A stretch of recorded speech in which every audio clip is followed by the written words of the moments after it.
It's that time of month again when I get my new comics in from M&M Comics. Stay tuned to see what books I pre-ordered for the month of March.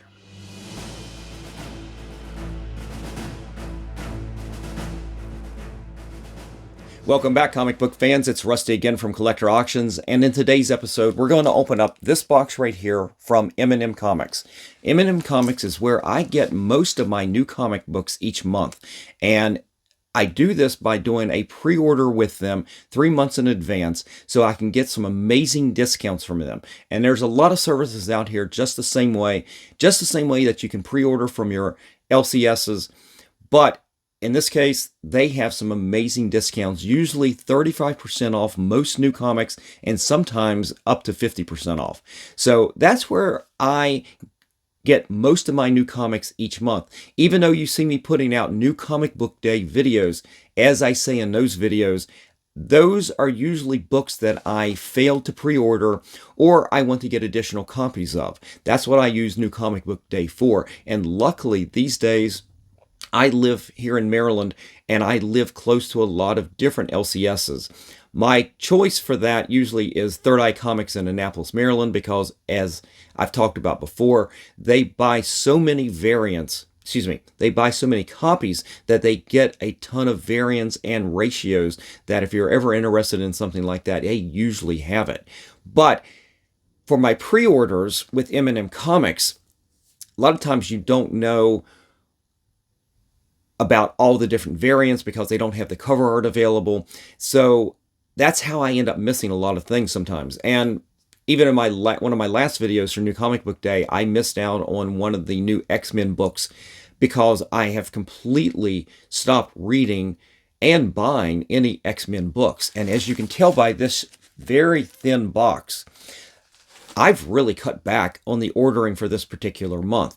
Now, we'll see how that plays out over the next couple weeks as the new comic books come out each week. If there was something I really missed. My guess is there's definitely something I missed because I've cut down this order so much at this point. But what I'm going to do here is I'm going to step away in a moment and I'm going to open up the box. I'm going to bag and board all these books so then I can present them to you without any worry about damage to the books. And I'm not going to bore you with any opening of the box doing a fast forward or anything like that, but we'll make it nice and clean and easy for you guys. So I will be back in just a moment. But before I do that, definitely hit that like button, slap the subscribe, and click on that notification bell so you guys don't miss out on any of my episodes that I put out each and every week, Mondays and Fridays at 10 a.m. All right, guys, sit back. Give me a moment, and I will be right back. One eternity later. All right, everyone. Thank you so much for letting me step away and bag and board all the comics that I picked up from my pre-order subscription from M&M Comics for the month of March.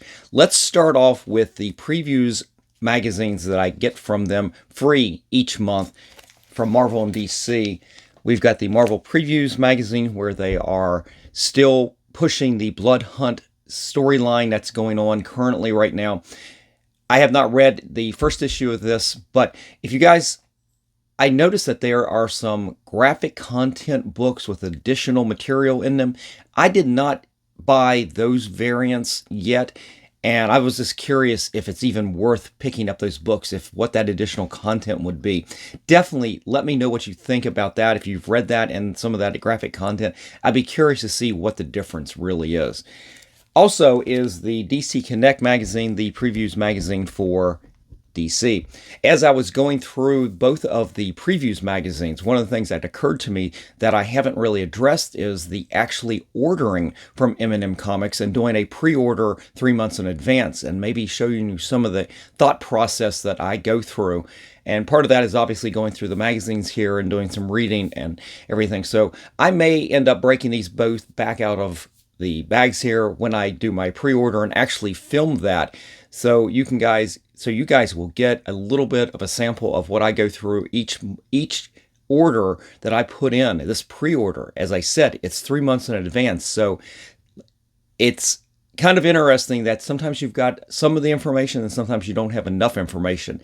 But maybe we'll do an episode on that. Look for that in the near future. All right, so those were the previews magazines. And then let's get into the comics, and I've broken them down right here into different categories. Let's start with what is usually on a lot of my orders, and you've seen this in some of my previous videos. As you know, I love my facsimiles, and there's times when I will buy multiple copies because I think that is it's a classic comic book that even as a facsimile down the road still has some value, especially when you get it graded by CGC. Now, I'm not talking about the same value as the original comic, but there is some collectability to that, especially graded. So in that, I picked up one copy of the Green Lantern, Green Arrow. This is the first appearance of John Stewart. Which issue was this? It was 87. This is a book I've never owned. The original I've never owned. I've come close to it a couple times, but that was definitely a few years back when the comic boom was happening and those prices were astronomical. I may start, well, I shouldn't say start because I've already started. I may start looking for a low-grade graded version of this to throw into PC. I've got a 3.0 first appearance of Guy Gardner, and to be honest with you, that was perfectly acceptable for the PC.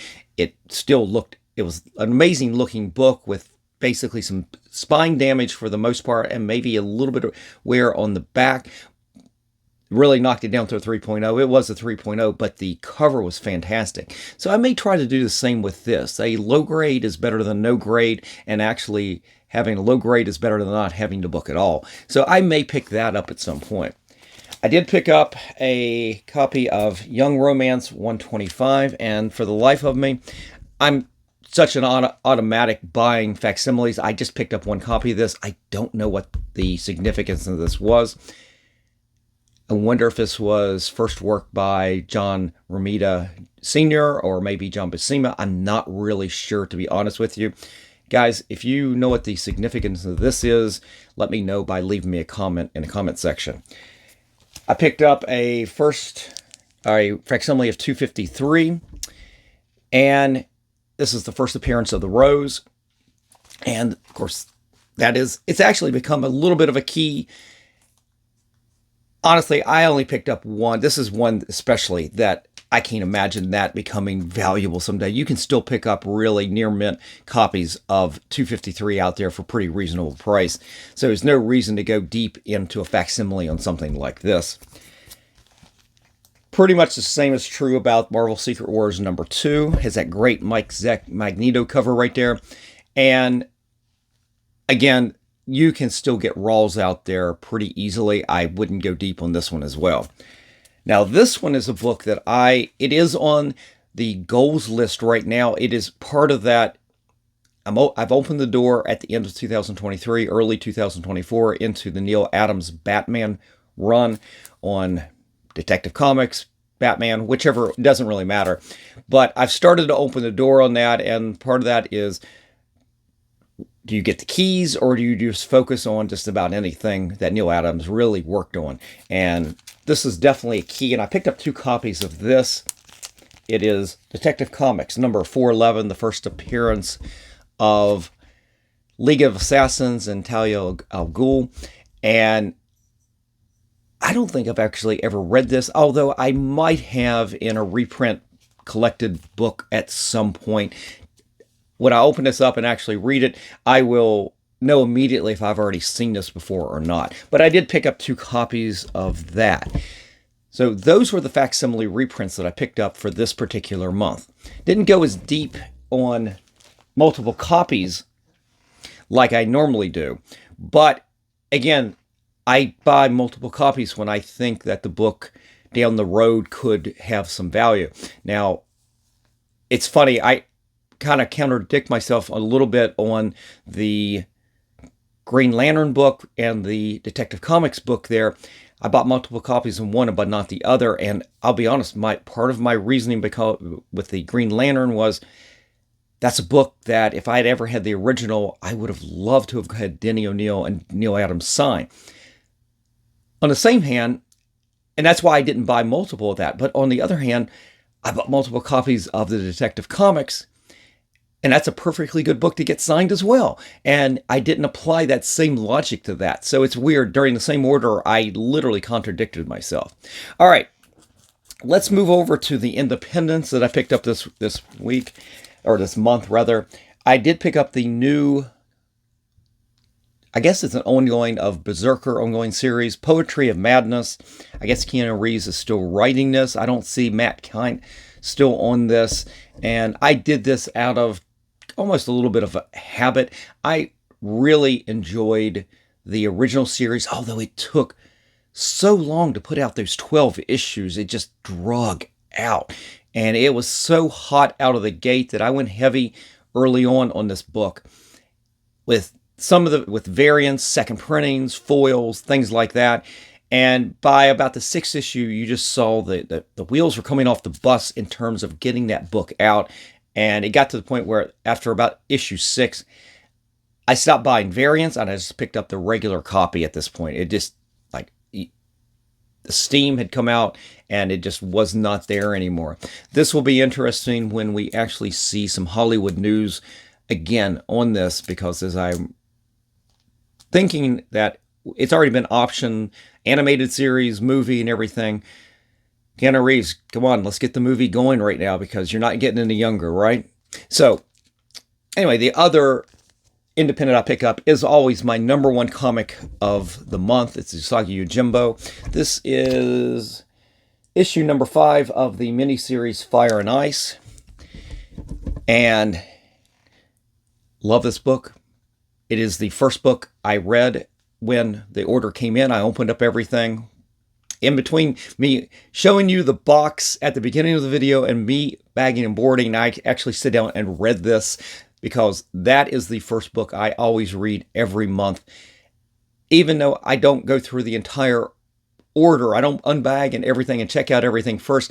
As soon as I get to Usagi Yojimbo, I just stop everything, stop the presses, and read the book. So this is my all-time favorite book over the last 20 years. Quality has not dipped at all.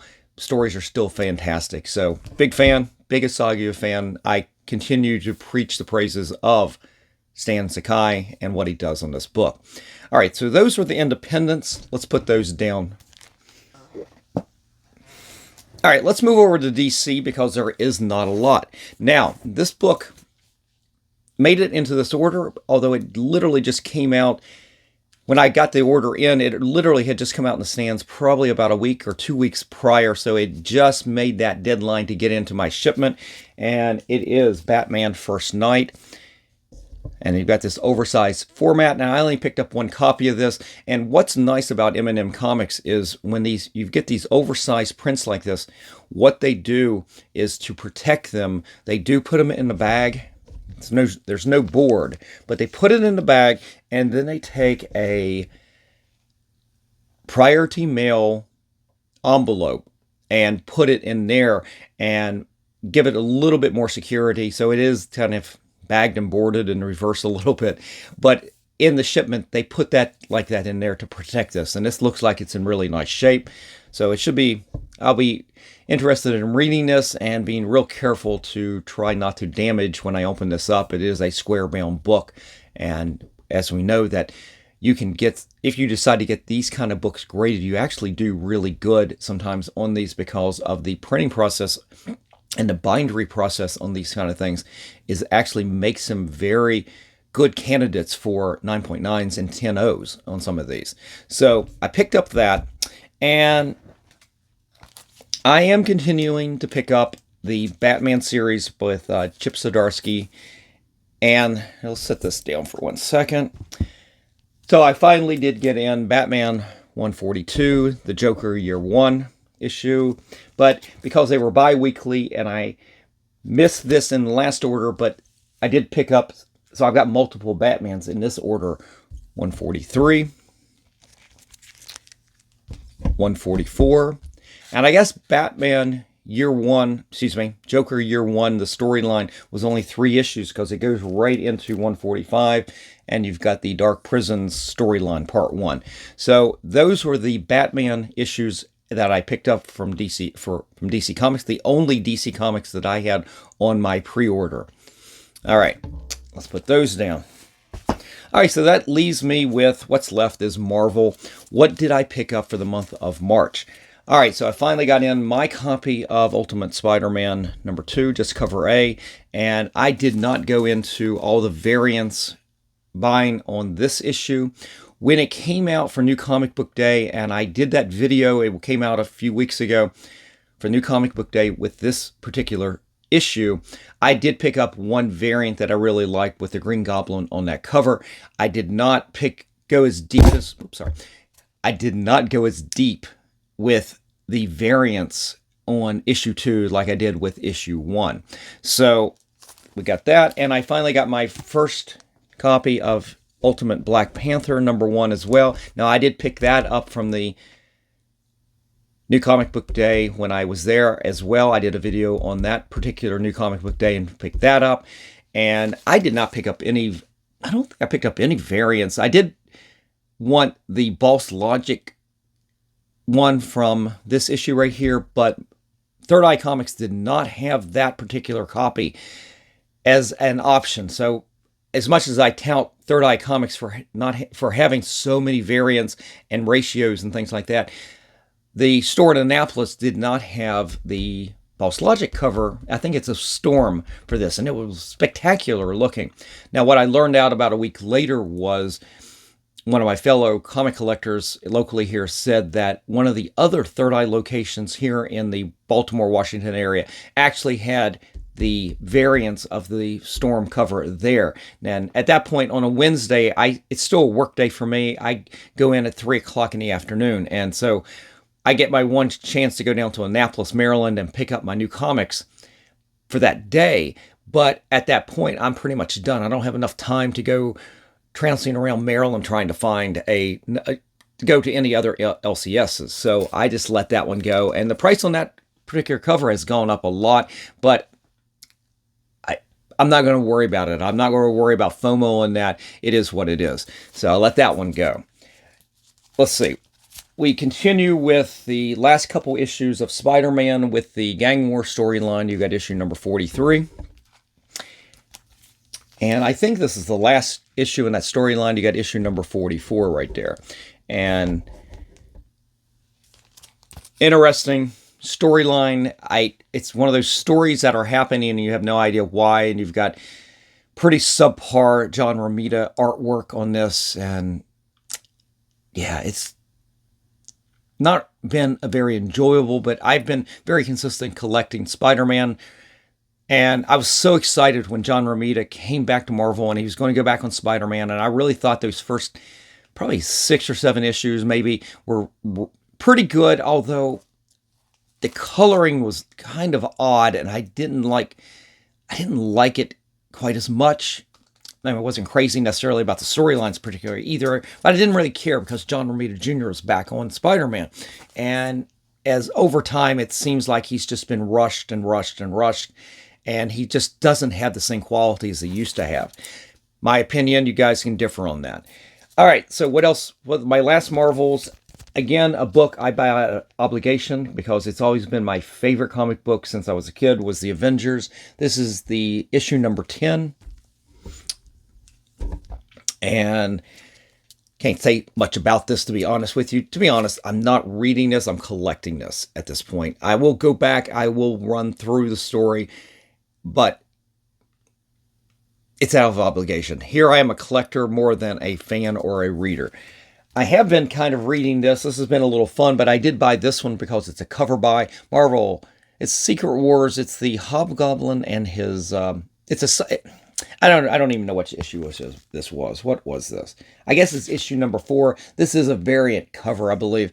But I bought that because the cover is of Hobgoblin. And I know he's in this issue because I've thumbed through the issue.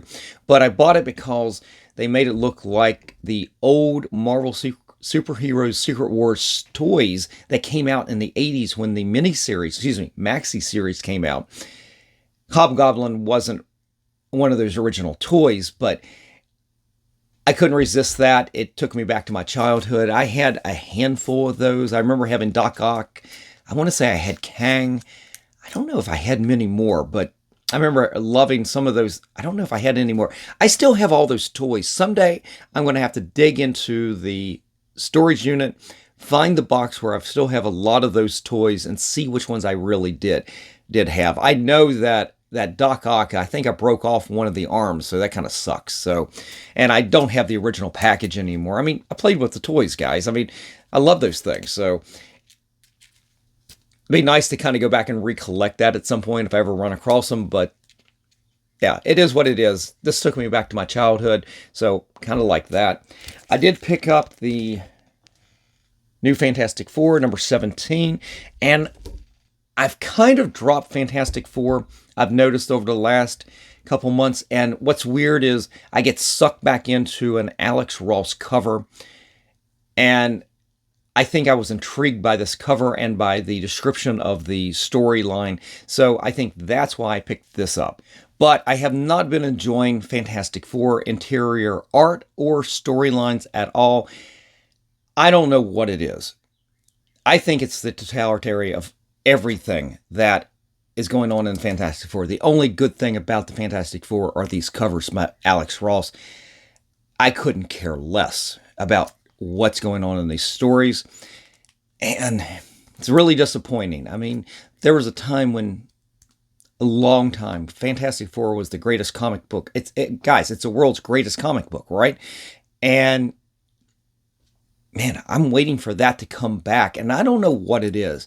And I don't know if it's the focus. I think it's everything. I think the coloring. I think the art. I think the storytelling.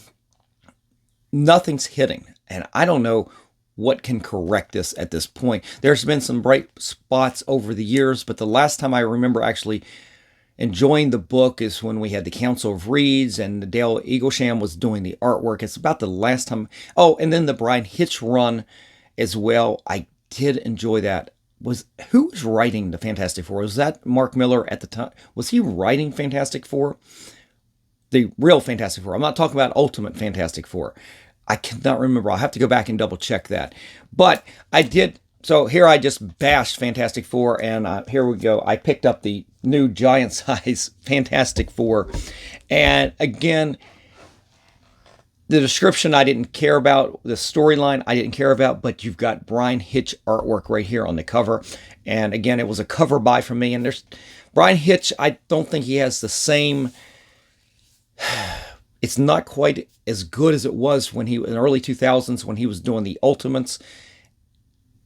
And I think I'm still a fan of his artwork, and it still draws me in. Obviously, I bought that because it's Brian Hitch artwork. And I will tell you, I still buy, there are still orders I put out, and I see there's definitely some Brian Hitch covers that are in, I think maybe some of the new Ultimate X-Men maybe. I know my last pre-order, I think there was something like that. And so it still draws me in, but it's not quite the go-to that it once was. But still, this actually is a really, really nice piece of artwork right there.